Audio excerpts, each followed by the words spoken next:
નમસ્કાર વિદ્યાર્થી મિત્રો, હું રમેશ બાંભણિયા આપનું સ્વાગત કરું છું. ધોરણ 11ની અંદર આપણે તત્વોનું વર્ગીકરણ પૂરું કર્યું. હવે આપણે એના ગુણધર્મો વિશે અભ્યાસ કરવાનો છે. તો એના ગુણધર્મમાં પહેલો ગુણધર્મ આપણે આજે જોઈશું ત્રિજ્યા. કઈ ત્રિજ્યા જોઈશું? તો કે પરમાણ્વીય ત્રિજ્યા.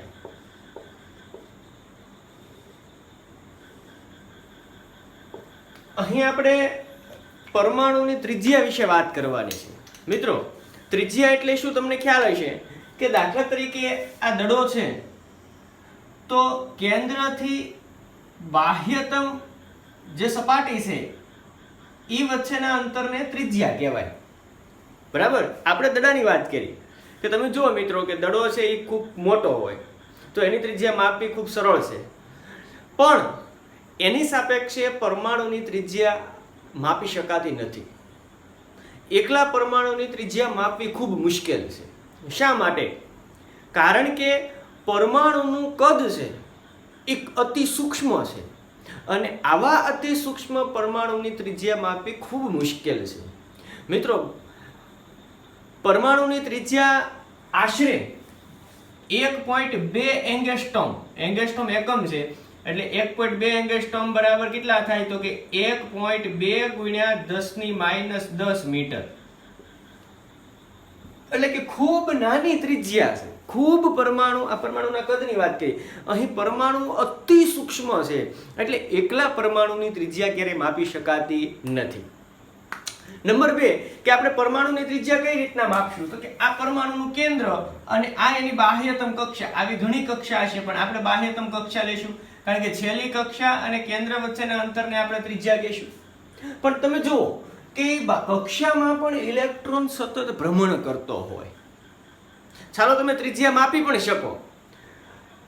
આ કક્ષામાં ઇલેક્ટ્રોન સતત ભ્રમણ કરતો હોય એટલે ત્રિજ્યા ઇલેક્ટ્રોન અહીંયા હોય તો આને ત્રિજ્યા કહેવાય, ઇલેક્ટ્રોન અહીંયા હોય તો આ રીતના માપવામાં આવે, ઇલેક્ટ્રોન અહીંયા હોય તો આ રીતના ત્રિજ્યા માપવામાં આવે. એટલે ઇલેક્ટ્રોન સતત ભ્રમણ કરતો હોવાથી જો તમે ત્રિજ્યા માપી પણ શકો તો એ ત્રિજ્યાનું મૂલ્ય છે ક્યારેય ચોક્કસ મળતું નથી. આશરે મૂલ્ય મળે, આસપાસ મૂલ્ય મળે, કાં વધુ મળે કાં ઓછું, ચોક્કસ મૂલ્ય છે એ માપી શકાતું નથી. અને એકલો પરમાણુ અતિ સૂક્ષ્મ હોય અને આ અતિ સૂક્ષ્મ પરમાણુની ત્રિજ્યા માપવી છે એ ખૂબ મુશ્કેલ છે. માટે એકલા પરમાણુની ત્રિજ્યા માપવા માટે વૈજ્ઞાનિકોએ એવો દાવો કે તમારે ત્રિજ્યા માપવી હોય તો તમારે અણુ લેવો પડે. અને અણુની અંદર, અણુ એટલે શું? તો કે 2 કે વધારે પરમાણુનો બનેલો, એને આપણે અણુ કહીએ. દાખલા તરીકે હાઇડ્રોજન છે તો એને પરમાણુ કહેવાય, પણ H2 2 હાઇડ્રોજન હોય તો એને અણુ કહેવાય, જેને આપણે શું કયા તરીકે H2 તરીકે લખીએ તો આને અણુ કહેવાય. તો જો અહીંયા 2 પરમાણુ છે તો આ બંને પરમાણુના કેન્દ્ર વચ્ચેના અંતર પરથી તમે ત્રિજ્યા નક્કી કરી શકો. એકલા પરમાણુની ત્રિજ્યા નક્કી કરી શકાય નથી કારણ કે એ અતિ સૂક્ષ્મ હોય અને અણુ લ્યો તો થોડુંક કદ એનું વધે, માટે એની ત્રિજ્યા છે નક્કી કરી શકાય. તો એમાં જુદા જુદા અણુઓ હોય. ઘણી 2 અધાતુ હોય તો એને સહસંયોજક અણુ કહેવાય. જો ધાતુ હોય તો એને ધાત્વિક અણુ કહેવાય અથવા આયનીય અણુ કહેવાય. તો એની ત્રિજ્યા પણ અલગ અલગ રીતે વ્યાખ્યાયિત કરી શકાય. આપણે વ્યાખ્યાયિત કરીએ ત્રિજ્યાની. તો ત્રિજ્યામાં પહેલા આપણે સહસંયોજક ત્રિજ્યા લઈશું.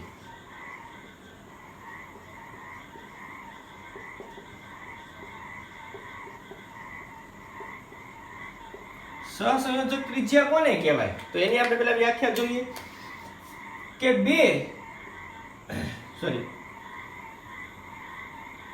સહસંયોજક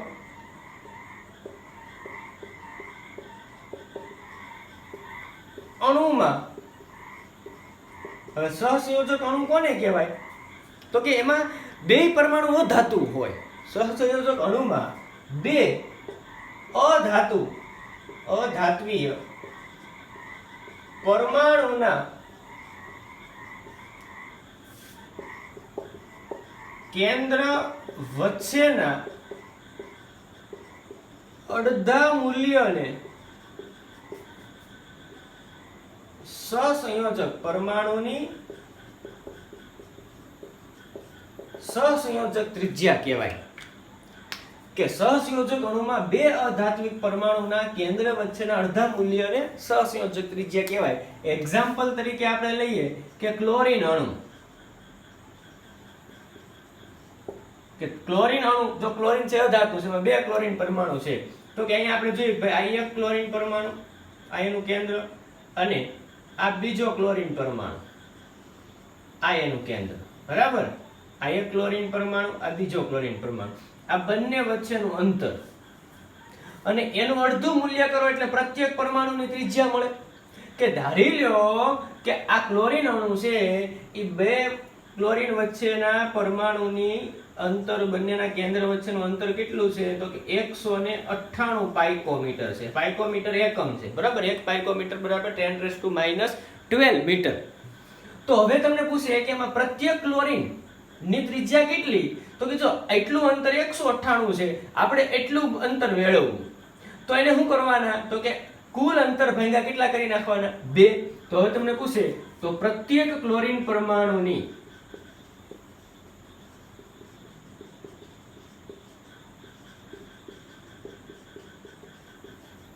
ત્રિજ્યા કેટલી થાય, તો તમારે શું કરવાનું 198/2 કરો એટલે તમને 99 પાઇકોમીટર મળે. એટલે પ્રત્યેક ક્લોરીન પરમાણુની ત્રિજ્યા કેટલી થાય 99 પાઇકોમીટર.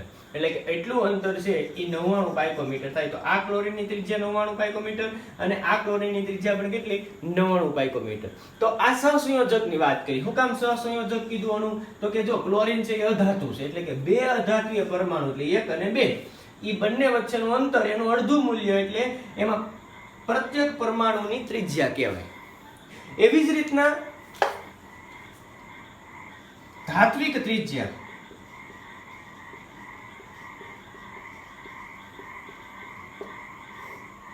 ધાત્વિક ત્રિજ્યા કોને કહેવાય તો કે જો એમાં આપણે સહસંયોજક અણુ છે, ધાત્વિક ત્રિજ્યામાં ધાત્વિક અણુ હોય, એમાં બંને પરમાણુ ધાતુ ના હોય. તો કે ધાત્વિક અણુમાં રહેલ અથવા તો સ્ફટિક પણ તમે કહી શકો, બે ધાત્વિક પરમાણુના કેન્દ્ર વચ્ચેના અંતરના અડધા મૂલ્યને તે ધાત્વિક પરમાણુની ધાત્વિક ત્રિજ્યા કહેવાય. સપોઝ કે ધારી લ્યો કે કોપરનો સ્ફટિક છે, તો એમાં બે કોપર નજીકના બે કોપર લેવાના, આ એક કોપર પરમાણુ અને આ બીજો કોપર પરમાણુ, કે આ બંને કોપર પરમાણુ, આ કોપર પરમાણુ બંને વચ્ચેનું અંતર છે એ 256 પાઇકોમીટર છે. આ અંતર કેટલું છે તો કે 256 પાઇકોમીટર છે. તો હવે પ્રત્યેક કોપર ની ત્રિજ્યા કેટલી થાય તો કે 256 ના તમારે કેટલા કરી નાખવાના અડધા. તો 256 ના અડધા કરો તો તમને પ્રત્યેક કોપર પરમાણુની ત્રિજ્યા મળે. તો આ વાત કરી આપણે સહસંયોજક ત્રિજ્યા અને ધાત્વિક ત્રિજ્યા. મિત્રો પછી આપણે અહીંયા આ બંનેને પરમાણ્વીય ત્રિજ્યા તરીકે સ્વીકારવાનું છે. સહસંયોજક ત્રિજ્યાને પણ આપણે શું કહેવાનું છે પરમાણ્વીય ત્રિજ્યા, કારણ કે છે હું અંતે પરમાણુ. ધાત્વિક ત્રિજ્યાને પણ શું કહેવાનું છે તો કે પરમાણ્વીય ત્રિજ્યા, કારણ કે છે હું તો કે કોપરના પરમાણુ. એટલે અહીંયા આપણે પર્સનલ ધાત્વિક ત્રિજ્યા કે સહસંયોજક ત્રિજ્યા કહેશું નહીં, આપણે ટૂંકમાં શું કહેશું એને પરમાણ્વીય ત્રિજ્યા. તો હવે પરમાણ્વીય ત્રિજ્યા બંને વ્યાખ્યા અને ઉદાહરણ તમારી નોટબુકની અંદર લખી નાખવાના. હવે બીજી વાત કે ભાઈ પરમાણ્વીય ત્રિજ્યા કઈ રીતના માપી શકાય, તો કે વૈજ્ઞાનિકોએ સંશોધન કર્યા પછી એને સંપૂર્ણપણે ખ્યાલ આવ્યો કે કોઈ પણ પરમાણુની ત્રિજ્યા માપવી હોય એટલે કે પરમાણ્વીય ત્રિજ્યાની માપન પદ્ધતિ, બે પદ્ધતિ છે. કેટલી પદ્ધતિ છે? બે. કઈ કઈ તો કે એક તો ક્ષ-કિરણ વિવર્તન, પરમાણુમાં ક્ષ-કિરણ આપાત કરી અને ત્રિજ્યાનો અંદાજ મેળવવામાં આવે. અને બીજી પદ્ધતિ છે વર્ણપટ દર્શકીય પદ્ધતિ.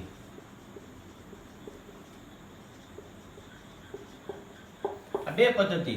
ક્ષ-કિરણની જગ્યાએ આખો વર્ણપટ એટલે કે કિરણનો પુંજ આપાત કરવામાં આવે અણુમાં અને પછી એની ત્રિજ્યા નક્કી કરવામાં આવે. તો પરીક્ષામાં પૂછાય કે પરમાણ્વીય ત્રિજ્યા એટલે શું, એને માપન માટેની પદ્ધતિ જણાવો. 2 માર્ક્સની અંદર પ્રશ્ન પૂછાય. તો આ તમારે પહેલા બે વ્યાખ્યા લખી હતી, વ્યાખ્યા લખવાની, બંનેના ઉદાહરણ લખવાના અને માપનની 2 પદ્ધતિ, ક્ષ-કિરણ વિવર્તન પદ્ધતિ અને વર્ણપટ દર્શકીય પદ્ધતિ લખવાનું રહેશે.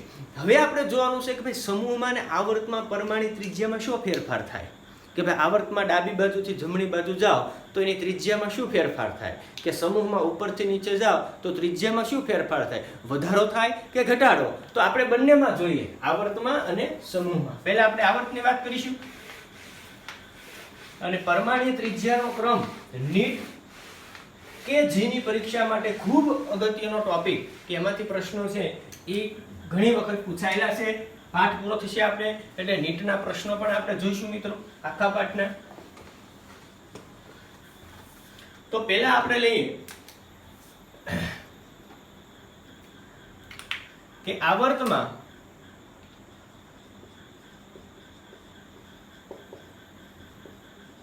પરમાણ્વીય ત્રિજ્યા સમજાવો. આવો પ્રશ્ન પરીક્ષામાં પૂછાય કે આવર્તમાં પરમાણ્વીય ત્રિજ્યા સમજાવો. મોસ્ટ આઈએમપી પ્રશ્ન. બરાબર. બીજી રીતે પણ એક રીતે પૂછાય. એ કઈ રીતે, તો કે એ આપણે પ્રશ્ન પૂરો થાય પછી જોઈશું. બરાબર, નકર તમને સમજવામાં મજા નહીં આવે. તો હવે આપણે આવર્તમાં કોઈ પણ એક આવર્ત લેવો પડે. તો આપણે ઉદાહરણ એક્ઝામ્પલ તરીકે આવર્ત 2 લઈએ. કોઈ પણ આવર્તમાં, જો પહેલા આવર્તમાં એવું જ બીજા આવર્તમાં હોય, એવું જ ત્રીજા આવર્તમાં હોય, એવું જ ચોથા આવર્તમાં, એવું જ 5, 6, 7 આવર્તમાં જોવા મળે. એટલે બધા આવર્તમાં સરખું હોય એટલે આપણે બીજો આવર્ત લઈએ. તો બીજા આવર્તના તત્વો છે એ કયા કયા, તો કે પહેલા આપણે તત્વો લઈએ. કયા કયા તત્વો, તો કે બીજા આવર્તમાં ડાબી બાજુથી શરૂ કરો તો lithium, beryllium, boron, carbon, nitrogen, oxygen, fluorine અને નિયોન. એમાં ઇલેક્ટ્રોનની વાત કરીએ એટલે કે પરમાણુ ક્રમાંકની વાત કરીએ તો lithium 3, beryllium 4, boron 5, carbon 6, nitrogen 7, oxygen 8, fluorine 9 અને નિયોન 10. બરાબર. હવે આપણે વાત કરવાની છે કેન્દ્રીય ધન વીજભાર. કેન્દ્રીય ધન વીજભારની. હવે કેન્દ્રીય ધન વીજભાર એટલે હું, કેન્દ્રમાં રહેલો ધન વીજભાર. તો કેન્દ્રમાં કયો ધન વીજભાર રહેલો હોય, તો કે આપણને બધાને ખ્યાલ છે કે કેન્દ્રમાં પ્રોટોન રહેલો હોય. એટલે કે કોની વાત કરીએ, એને પ્રોટોનની. તો આપણે આગળ એવું ભણી ગયા મિત્રો કે કોઈ પણ તત્વમાં જેટલો પરમાણુ ક્રમાંક હોય એટલા જેમાં શું હોય ઇલેક્ટ્રોન ને એટલા જેમાં શું હોય પ્રોટોન. જો પ્રોટોન ને શું કહેવાય, ધન વીજભાર, અને ઇલેક્ટ્રોન ને શું કહેવાય, ઋણ વીજભાર. આ કેન્દ્રમાં હોય એટલે કેન્દ્રીય કહેવાય અને આ કક્ષામાં હોય એટલે કક્ષીય કહેવાય. એટલે ખાસ યાદ રાખજો, કેન્દ્રીય ધન વીજભાર એટલે શું, તો કે પ્રોટોન. હાલો, તો જેટલા ઇલેક્ટ્રોન એટલા જ એમાં પ્રોટોન હોય. તો લિથિયમમાં 3, બેરિલિયમમાં 4, બોરોનમાં 5, કાર્બનમાં 6, નાઇટ્રોજનમાં 7, ઓક્સિજનમાં 8, ફ્લોરિનમાં 9 અને નિયોનમાં 10. રેડી. હવે આપણે એની ઇલેક્ટ્રોન રચના જોવાની છે. તો ઇલેક્ટ્રોન રચના લિથિયમની લખો તમે તો આવી થશે.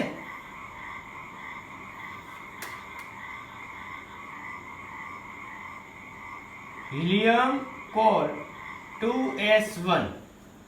બરાબર. પછી અહીંયા જો હિલિયમ કોર 2s2. પછી અહીં લખો હિલિયમ કોર 2s2 2p1. પછી અહીં લખો, એવું નિષ્ક્રિય અવયવ નથી લખતો, બરાબર.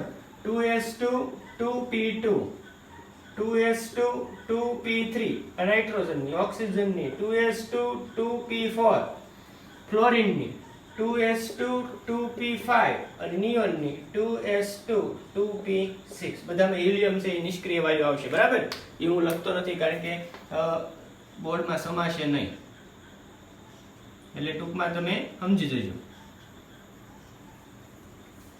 અહીં એક લખી નાખું. હાલો, તો આ એની ઇલેક્ટ્રોન રચના થાય. તમે જોઈ શકો મિત્રો કે આ બે તત્વોને તમે ઘડી ભૂલી જાઓ. બધા તત્વોમાં જો તો કક્ષાની સંખ્યા કેવી છે? સમાન છે. ઇલેક્ટ્રોનમાં એક એક નો વધારો થાય. કેન્દ્રીય ધન વીજભારમાં પણ એક એક નો વધારો થાય. હવે જોજો, તમે ઘડીક લિથિયમ ને ભૂલી જાઓ.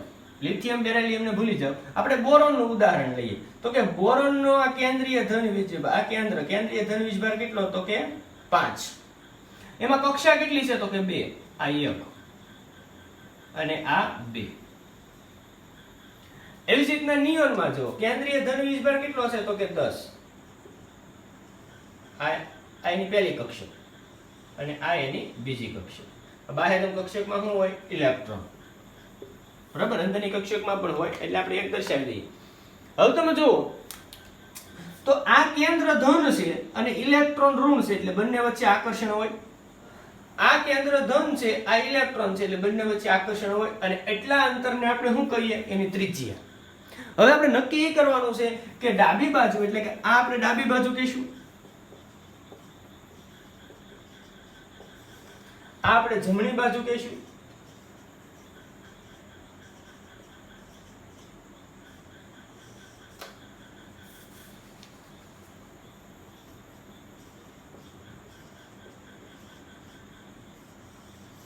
રેડી? આવર્તમાં ડાબી બાજુથી જમણી બાજુ ત્રિજ્યામાં શું ફેરફાર થઈ જોવાનું છે. હવે ધ્યાન આપજો, ખાસ ધ્યાન આપજો મિત્રો કે આ બંને વચ્ચે આકર્ષણ હોય. હેમાં આકર્ષણ વધુ હોય એ આપણે જોવાનું છે. તો તમે અહીં જોજો, પહેલા તમે ડાબી બાજુથી જમણી બાજુ જાઓ એટલે પરમાણુ ક્રમાંકમાં શું છો? વધારો. પરમાણુ ક્રમાંક વધે. હાલો, પરમાણુ ક્રમાંક જો 3 4 5 6 7 8 9 10 એટલે વધારો છો. સાથે સાથે કેન્દ્રીય ધન વીજભારમાં પણ શું થયો? વધારો. તો અહીં લખીએ આપણે કે કેન્દ્રીય ધન વીજભાર વધે. હાલો, કક્ષામાં વધારો થતો નથી. જો અહીંયા વધારો થાય 2s2, અહીંયા 2 કક્ષક છે પણ એક કક્ષકને અવગણી નાખવામાં આવે. એટલે તમે એમ પણ કહી શકો કે આમાં 2 કક્ષક છે અથવા એમ પણ કહી શકો કે આમાં 1 કક્ષક છે, કારણ કે એક કક્ષકને અવગણી નાખવામાં આવે. મિત્રો આ ખાસ એક યાદ રાખજો. એટલે અહીંથી તમે લિથિયમ થી નિયોન તરફ જાઓ તો કક્ષામાં વધારો થતો નથી. બધામાં 2 કક્ષક છે. ફરી એકવાર કહું કે આ એક કક્ષક છે એ એક નથી ગણવાની, ત્યાં 2 ગણી નાખવાની છે ને અવગણી નાખવાની છે, કારણ કે એક કક્ષાનું અંતર એટલું બધું હોતું નથી. એટલે જો કક્ષામાં વધારો થતો નથી. આમાં પણ 2 કક્ષા, આમાં પણ 2 કક્ષા, આમાં પણ 2 કક્ષા, આમાં પણ 2 કક્ષા, આમાં પણ 2 કક્ષા, આમાં પણ 2 કક્ષા, એટલે 2 કક્ષા. એટલે કક્ષામાં વધારો થતો નથી. બરોબર? હવે ધ્યાન આપજો, ખાસ સમજવા જેવી બાબત છે મિત્રો. તમે એક સમજી જશો ને એટલે પછી આગળના બધા ગુણધર્મો તમને મોઢા થઈ જશે, તમારે સમજવાય નહીં પડે. પણ આ એક સમજવું પડશે એટલે બહુ સરળ છે, બહુ સહેલું. ધ્યાન આપજો. એક નાનો એવો લોજિક કે અહીંયા આ છેલ્લી કક્ષાને 5 પ્રોટોન ખેંચે છે.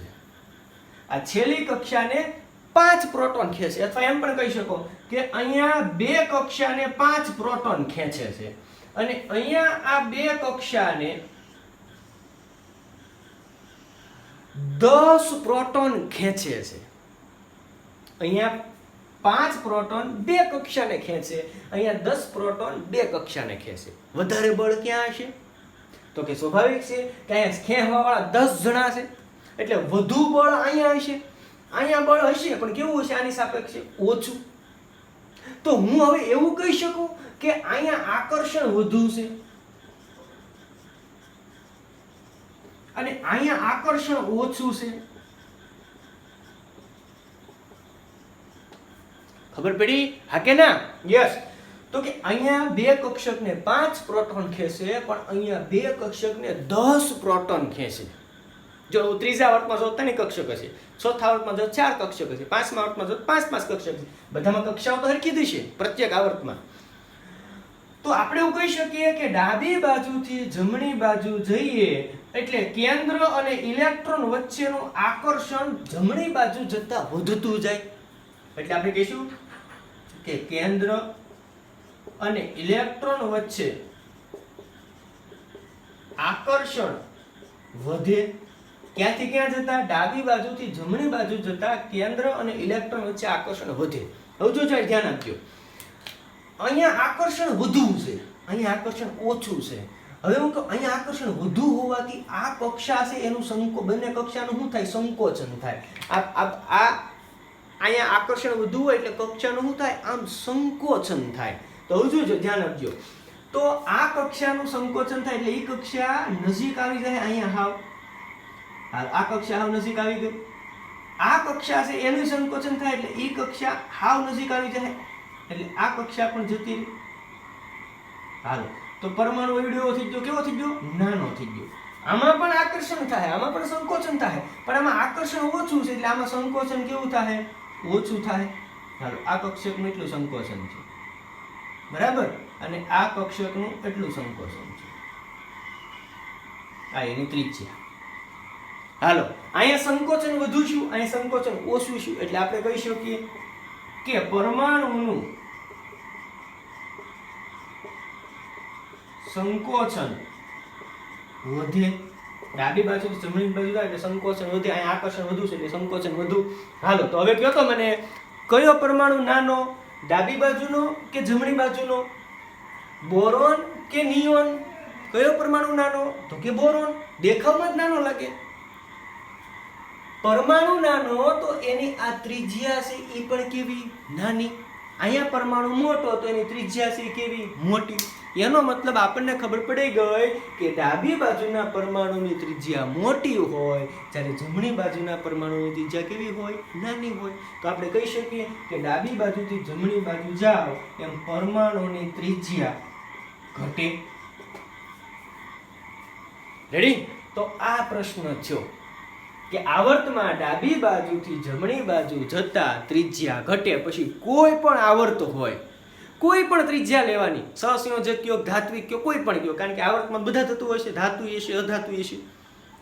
તો ખાસ યાદ રાખજો મિત્રો કે આવ્રતમાં ડાબી બાજુથી જમણી બાજુ જાઓ એટલે ત્રિજ્યા છે કેવી થાય? ઘટે. ફરી એકવાર જો આ બે લઈ લેવાની છે કક્ષકો, કે ડાબી બાજુથી જમણી બાજુ એટલે કે લિથિયમથી નિયોન તરફ જતા પરમાણુ ક્રમાંકમાં વધારો થાય છે.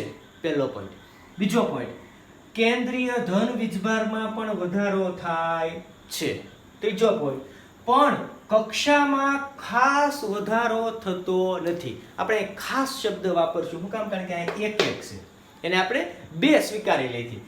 કક્ષામાં ખાસ વધારો થતો નથી.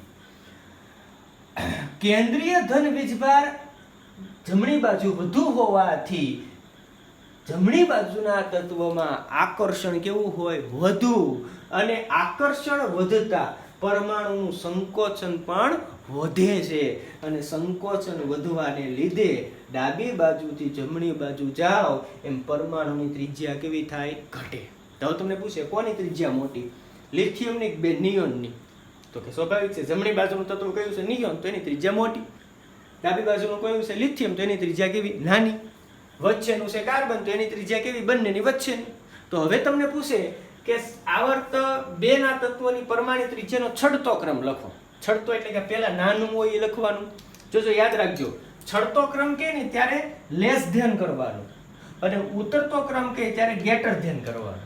ખાસ યાદ રાખજો, લેસ ધ્યાન નો અર્થ એમ થાય કે અહીંયા A હોય ને અહીંયા B હોય તો B મોટો છે અને A કેવો છે? નાનો. જ્યારે ગેટર ધ્યાન હોય ત્યારે એનો અર્થ એવો થાય કે અહીંયા A મોટો છે, B કેવો? નાનો. તો આપણે છડતો ક્રમ લખવાનો છે એટલે મોટું મોટું થતું જવું જોઈએ એટલે શું આવશે? લેસ ધ્યાન. તો જોજો, ડાબી બાજુથી જમણી બાજુ જાય ત્રિજ્યા કેવી થતી જાય? નાની. બરાબર. હવે તમને ઉતરતો ક્રમ કે, તો આમાં નામ આપણે લખીએ. જોજો કે આવર્ત બેના તત્વની પરમાણુ ત્રિજ્યાનો ઉતરતો ક્રમ લખો. તો ઉતરતો ક્રમ લખી ત્યારે શું લખવાનું? ગેટર ધ્યાન. બરાબર. તો કોની ત્રિજ્યા મોટી? તો કે ડાબી બાજુની લિથિયમની ત્રિજ્યા મોટી, લિથિયમ કરતા બેરિલિયમની નાની. બેરિલિયમ કરતા બોરોનની નાની, બોરોન કરતા કાર્બનની નાની, કાર્બન કરતા નાઇટ્રોજનની નાની, નાઇટ્રોજન કરતા ઓક્સિજનની નાની, ઓક્સિજન કરતા ફ્લોરિનની નાની, ફ્લોરિન કરતા નિયોનની નાની. તમને ખબર હોવી પડી જાવી જોઈએ કે આ એક જ આવર્તના તત્વો છે. એમ કેમ ખબર પડે? તો કે કક્ષા ઇલેક્ટ્રોન રચના લખવાની. જો બધામાં કક્ષા સમાન તો એક આવર્ત પણ કેવો સમાન. ઇલેક્ટ્રોન રચના નો લખી તેનો પરમાણુ ક્રમાંક લખો ખબર પડી જાય. કારણ કે આવર્તમાં હંમેશા એકમ જ પરમાણુ ક્રમાંક વધે. 3 4 5 6 7 8 9 10. કોઈ દી આવર્તમાં એવું ન જોવા મળે 3 9 12 18 22 26 એમ જોવા મળતું નથી. એમ કેમાં જોવા મળે? સમૂહમાં. એટલે ખાસ યાદ રાખજો મિત્રો, પરીક્ષામાં પૂછે કે આવર્તમાં પરમાણુ ત્રિજ્યા સમજાવો તો તમારે લખવાનું શું? તો કે અહીંયા જે મુદ્દા છે એટલા મુદ્દા તમારે તમારી રીતે લખવાના છે. તેથી, આથી, પરંતુ એવા શબ્દોથી તમે આને જોડી શકો. એકવાર આપણે લખીએ એટલે આપણને ખ્યાલ આવી જાય. પણ આ તમારી બુકની અંદર લખી નાખજો. જો એક વસ્તુ તમને ખબર પડી જશે એટલે આની પછીના બધા ગુણધર્મો તમને આવડશે. આયનીકરણ એન્થાલ્પી આવડી જશે, વિદ્યુત ઋણતા આવડી જશે, આયનીય ત્રિજ્યા આવડી જશે, વિદ્યુત ધન્મયતા આવડી જશે, બધું જ આવડી જશે. પણ આ એક એટલા પોઈન્ટ છે એ તમને ખબર પડવી જોઈએ. હવે આપણે એને થિયરીમાં લખીએ. તમને પરીક્ષામાં એમ પણ પૂછે કે આવર્ત 2 માં રહેલ તત્વની પરમાણુ ત્રિજ્યાનો ઉતરતો ક્રમ લખો. તો આ બેઠે બેઠો લખી નાખવાનો. ચડતો ક્રમ લખવાનો કે તો આપણે અહીંથી ચાલુ કરવાનું. પહેલા નિયોન આવે, પછી ફ્લોરિન, પછી oxygen, nitrogen, carbon, boron, beryllium અને લિથિયમ.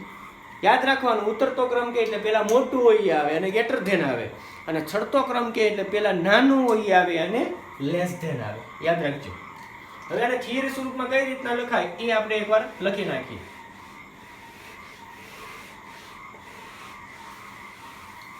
હવે આપણો પ્રશ્ન બીજો એ હતો કે બીજી કઈ રીતના પ્રશ્ન પૂછાય? તો કે બીજી કારણ સ્વરૂપનો પ્રશ્ન પૂછાય. કઈ રીતના?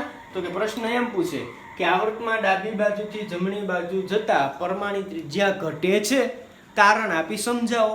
એમ પણ પ્રશ્ન પૂછી શકે. તો આપણે કારણ લખીએ કે કારણ કે આવર્તમાં ડાબી બાજુથી જમણી બાજુ જતા તત્વનો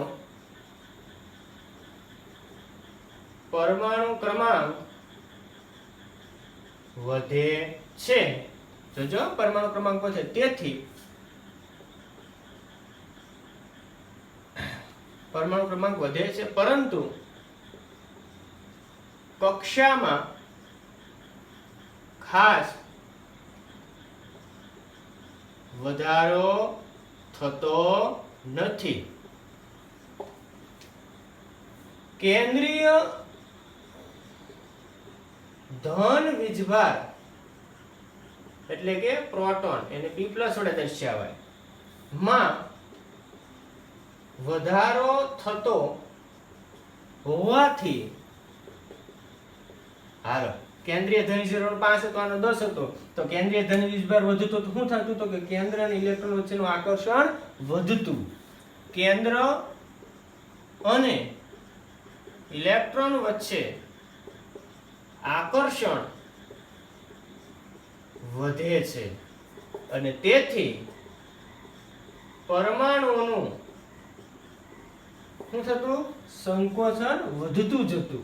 પરમાણુનું સંકોચન વધતા ત્રિજ્યા ઘટે છે, અથવા તો કદ ઘટે છે. અહીંયા કદ એટલે ત્રિજ્યા. કદ એટલે શું? ત્રિજ્યા એટલે શું? કદ. પરમાણુની ત્રિજ્યા, પરમાણુનું કદ કયો, બંને એક હરખું. એવું 10મી ધોરણમાં તમે ભણી ગયા. ઓકે, કદ શબ્દ વાપરી શકો, ત્રિજ્યા શબ્દ વાપરી શકો. તો આ એક કારણ છે, એ પરીક્ષામાં 2 માર્ક્સમાં પૂછાય. મોસ્ટ આઈએમપી પ્રશ્ન સેમ સમૂહમાં આવશે. આ બધા ટોપિક હવે આપણે ઠેઠ પાઠ પૂરો થઈને ત્યાં સુધી આટલા 5-6 ટોપિક જ ભણવાના છે. વારંવાર આ જ આવશે, એટલે કન્ફ્યુઝ ન થતા. કન્ફ્યુઝ ન થાય એના માટે શું કરવાનું? તો કે એટલા મુદ્દા છે એ સમજી જાઓ તો આગળ તમારે લેક્ચર તમારી જાતે તમે વાંચી નાખો તોય તમને આવડી જશે. એટલે ખ્યાલ આવજો મિત્રો. આમાં પણ કાંઈ તમને એવું લાગે કે ડિફિકલ્ટી હોય તો તમે ગ્રુપમાં અથવા તો પર્સનલી ફોન કરી અને તમે પૂછી શકો. તો આ એક કારણ છે એ પરીક્ષામાં 2 માર્ક્સની અંદર પૂછાઈ શકે. તો આજનો લેક્ચર છે એ આપણે અહીં સુધી રાખીએ. આખું કારણ અને જેટલું મેં બોર્ડ ઉપર લખ્યું હતું એ તમારે એકવાર તમારી બુકની અંદર લખવાનું રહેશે. નમસ્કાર.